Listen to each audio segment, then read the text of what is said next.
Alam mo, ikaw talaga, wala ka nang ginawang tama. Manang-mana ka sa tatanga-tanga mo, ate Grazielda. Hindi ko naman manayanan na. Tama na mo! Anong ginawa mo sa damit ko, ha? Inumihan mo lang yung damit ko, eh! Tama na mo! Hindi, ano ibig sabihin na ito? Anong ginagawa mo kay Jik-Jik? Grazielda! Bakit umalis kang bigla? Kapatid ka ni Fabiola. Kapatid ka ng babae nagpapahirap ngayon sa Fantasia. Hindi ko alam. Não provei nada que ela estava fazendo.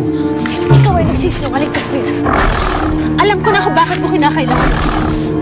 Para gawin siyang alipin ng kasamaan. Hindi kita maunawaan. Grazielda. Ang buong akala ko'y kaibigan kita. Kaibigang maaaring makatulong sa akin. Ngunit kasabwat ka rin pala ni Fabiola sa mga kasamaan niya. Isa ka rin kampo ng kasamaan. Ngunit hindi ko kayo hahayaang magtagumpay. Grazielda.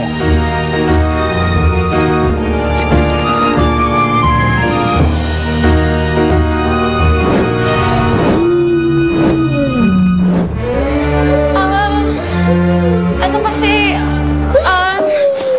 yung batang yan eh, dinumihan yung damit ko. Palibasa, walang pinag-aralan. Hindi totoo yung Kuya Eric. Sindikat, ano pang ginawa ni Jik-Jik? Hindi mo dapat siya sinasaktan.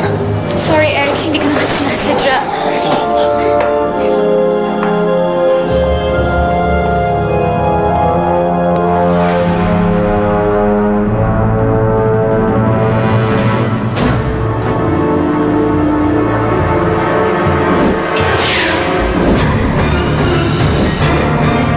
Buhay ka pa! Kasama mo pa, Kimaros! Dahil kahit kailan ay hindi mananaig ang kasamaan, Fabiola. Mapangahat ka! Baksain ka!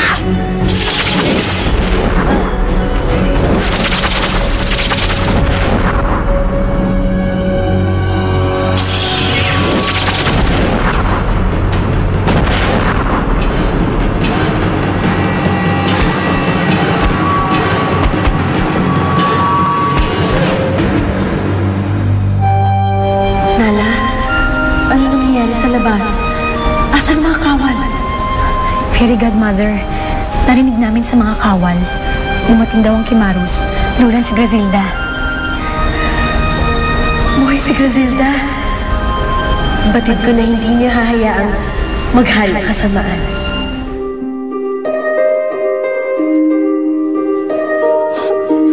Nangihina ako, Casmir.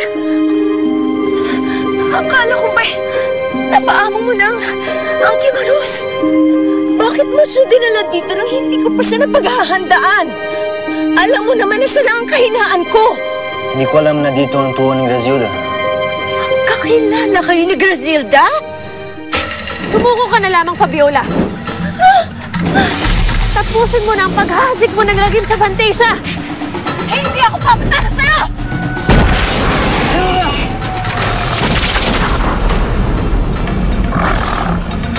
Casmir, tulungan mo ako! Paamuin mo yung Kimaros! At dali mo ang puso niya sa akin! Kung talagang wala kang alam sa kasamaan ng kapatid mo, hindi mo gagawin na yan, Casmir!